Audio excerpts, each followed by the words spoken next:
Madam आप पीते हैं, वैसे तो आजकल महिलाएं भी पी रही है भैया, मुझे कहना नहीं चाहिए। महिलाएं बहुत पी रही है और आई लव केजरीवाल भी बहुत लोग बोल रहे हैं अब। आजकल महिलाएं भी बियर पी रही है। मत पियो बहनों, मत पियो, ये दिल्ली को नशेड़ी बना के छोड़ेगा। यार तुम तो सामने बोल रहे हो, इधर बोल रहे हो पब्लिक के बीच में। दारू बैन कर दे। हाँ नहीं, आप तो उधर बोल रहे हो। देखो ये कह रहे दारू बैन मत करो, देखो ये भी किसी का पिता है, अगर इसको बिठा के समझाओगे ना तो ये समझेगा, मगर इसको बोलो केजरीवाल मुर्दाबाद बोलने को नहीं बोलेगा। पता क्यों? क्योंकि कल से दारू बंद कर देगा वो।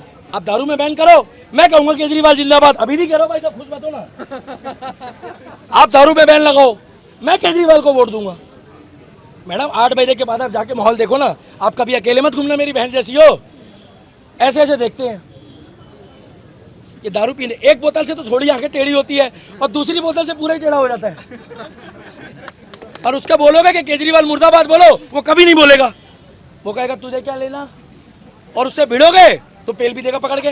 पीने वाले का क्या पता मैडम। एक बार फिर से हम उतर चुके हैं मैदान मुद्दे के साथ, और इस बार हमारा मुद्दा है दिल्ली में हो रही शराब नीति।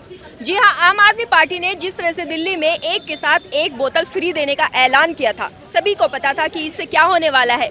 दिल्ली में शराब नीति लागू कर दी गई, जिसके खिलाफ सारे विपक्ष उतर गए। इतना ही नहीं, दिल्ली में लोगों का कहना है कि केजरीवाल हमेशा मुफ्तखोरी के पीछे भागती है, जिसकी वजह से आम जनता जो है वो केजरीवाल की साइड भागती है।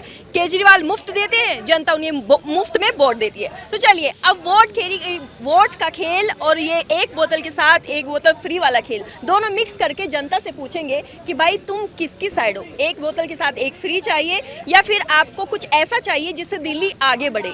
तो सर, ये जो दिल्ली में शराब नीति लागू हुई थी, एक बोतल के साथ एक बोतल फ्री थी, इस पर आपकी क्या राय है? जय श्री राम, जय हिंद। मैं दिल्ली का दीपक। मैडम देखिए, सबसे बड़ी बात यह है कि शराब भारत के गुजरात को छोड़कर और बिहार को छोड़कर हर जगह बिक रही है। हम ये नहीं कह रहे हैं फिलहाल आप सरकार से कि आप दारू बंद कर दो।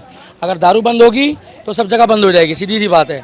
मगर दारू पीने के लिए केंद्र सरकार हो चाहे राज्य सरकार हो, वो क्या जागरूक करती है? आपने सुना है कि पूरे वर्ल्ड में एक मुहिम चल रही है कि दारू नशा छुड़वाओ, और भारत पूरे दिल्ली में मतलब पूरे भारत में एक ऐसा राज्य है दिल्ली, जहाँ कह रहे हैं कि पियो, खूब पियो, दबा के पियो, टुल हो और हमें वोट दो। हम आपको वोट देंगे। मेरी बात पूरी होने दो आप।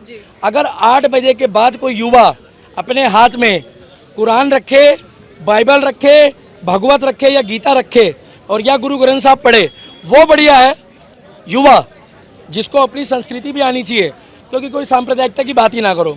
या उसको एक बोतल पीने की इच्छा हो तो दूसरी बोतल उसको चेप दी जाए, कैसा बढ़िया रहेगा बताइए। जिसने एक पीनी है वो अपने दोस्त को भी बुलाएगा कि केजरीवाल बहुत बढ़िया आदमी है, मैं तो एक पी रहा था, आज तू भी पी, मैं तो बर्बाद होऊंगा, हम तो डूबेंगे सनम, साथ तुझे भी लेके डूबेंगे। तो सीधी सी बात है। अन्ना हजारे का नाम सुना है? अन्ना आंदोलन में ये आए थे शराब नीतियों के विरुद्ध। ये कह रहे थे हम एक मोहल्ला सभा बनाएंगे, हम माताओं और बहनों से सुनेंगे। आप बुरा मत मानिए, आप भी किसी की बहन है, किसी की बेटी है, और एक टाइम पे आप किसी की माता भी बनेंगे, क्योंकि माँ बनना पूरी दुनिया में सबसे सौभाग्यशाली पल होता है। क्या आपका बच्चा दारू पिएगा, आप उसको पीने दोगे? वो तो आगे आने वाले भविष्य बताएगा। जिस तरह से सरकार चल रही है एक के साथ एक फ्री, वो बता के नहीं पिएगा, लेकिन पिएगा जरूर सर। अलाउ करोगे आप? नहीं सर, क्यों, कौन माँ बाप अलाउड करेगा? जब आप अलाउ नहीं करना चाहते हो, तो जब वो एक दारू की इच्छा रखता है उसको दूसरी देती जाती है, तो मैं तो कह रहा हूँ चखना भी फ्री कर दो, गिलास भी फ्री कर दो, सोडा भी फ्री कर दो, और जगह जगह भंडारा करा दो दारू का। इनका क्या जाएगा? एक तरफ तो ये कहते हैं कि दिल्ली की स्वास्थ्य सुविधाएं वर्ल्ड क्लास है। अगर वर्ल्ड क्लास है तो पेकड़ बना बना के तुम लोगों का इलाज कर रहे हो क्या? लेकिन सर, दिल्ली में लोगों को चाहिए ही मुफ्त। अच्छा, मुफ्त में दारू चाहिए लोगों को? किसने बोला? पूछो, एक को पूछो, भैया किसी को दारू चाहिए क्या फ्री में? दारू नहीं चाहिए, लेकिन अरे मैडम मैं बताऊं, मैडम आप बीच बीच में टोक रहे हैं, मैं बोल ही नहीं पाऊंगा। अच्छा बताइए। आप मुझे एक बात बताइए, ये जितनी भी जनता है जो पीता होगा वो भी कैमरे के आगे नहीं बोलेगा? पूछो, मैं बताऊं क्यों? बेइज्जती हो जाएगी। क्यों पिएगा दारू? और जो पीता भी होगा वो चुपचाप पीता होगा। उसका कारण है, आप रिफाइंड फ्री कर दो एक के साथ एक। आप तो दिल्ली में आपने बस फ्री कर दी ना, बढ़िया है, हम तो नहीं कह रहे बुरा है भाई, महिलाओं को सुविधा मिल रही है, बढ़िया है। मगर बिजली पानी आप केवल उस बंदे को दो जो उस मुहिम को, जो सुविधा को लेने के लिए लाभकारी है। जैसे कोई विकलांग भाई है, कोई ज़रूरतमंद महिला है, कोई बुजुर्ग है, कोई वंचित है जिसका रोजगार नहीं है, उसको दो ना। अमीर आदमी भी वही सुविधा ले रहा है जो गरीब ले रहा है। मैडम एक एक मकान में लोगों ने 4-4 मीटर लगवा रखे हैं, क्यों लगवा रखे मालूम है? ये किराएदार के लिए क्यों नहीं सोचता है? तो किराएदार के लिए आया था। किराएदार से आज भी 9 रुपये यूनिट ली जाती है। जी जी बिल्कुल, मैं खुद बोलेंगे केजरीवाल जी उसके बारे में? नहीं बोलेंगे। पता क्यों नहीं बोलेंगे? क्योंकि उनको पता है मेरा वहाँ से वोट आना है।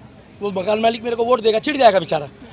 9 रुपये यूनिट लेती दिल्ली में ली जाती किराएदार से, एक सब मीटर लगा देते हैं। आप किराएदार के लिए मीटर लगवाओ ना, नहीं लगवाएंगे। अक्टूबर तक की स्कीम है। अक्टूबर के बाद आपसे पूछेंगे आपको खरियात चाहिए कि नहीं चाहिए। अक्टूबर के बाद एक फॉर्म आएगा, आपको मालूम है अगर आप। मिस कॉल देके, अरे वो मिस कॉल नहीं है, वो प्रोपेगेंडा है। आपका नंबर लेंगे और फिर आपको फ़ोन करेंगे, नमस्कार मैं अरविंद केजरीवाल बोल रहा हूँ, कैसे हैं आप? बीजेपी देश को बर्बाद कर रही है, क्या आप हमें चुनेंगे? ये तरीका है आपका नंबर लेने का, नहीं समझे? तो आपको पता है आज की डेट में आप किसी को अपनी आईडी नहीं दोगे, आप किसी को अपना मोबाइल नंबर नहीं दोगे, उसको कहते हैं डाटा। वो डाटा मांगने का तरीका है कि आप मिस कॉल करोगे, क्या पता उसमें से आधे लोग वो झाड़ू में जोड़ दे मिस कॉल के चक्कर में, क्या कर लोगे आप? लोग सोचेंगे भैया झाड़ू में जुड़ गए, लोग तो बेचारे बिजली माफ़ कराने के लिए कहेंगे ना। तो फ्री की राजनीति अच्छी है, मगर तब तक अच्छी है स्वास्थ्य सुविधाएं और शिक्षा सुविधाएं दो।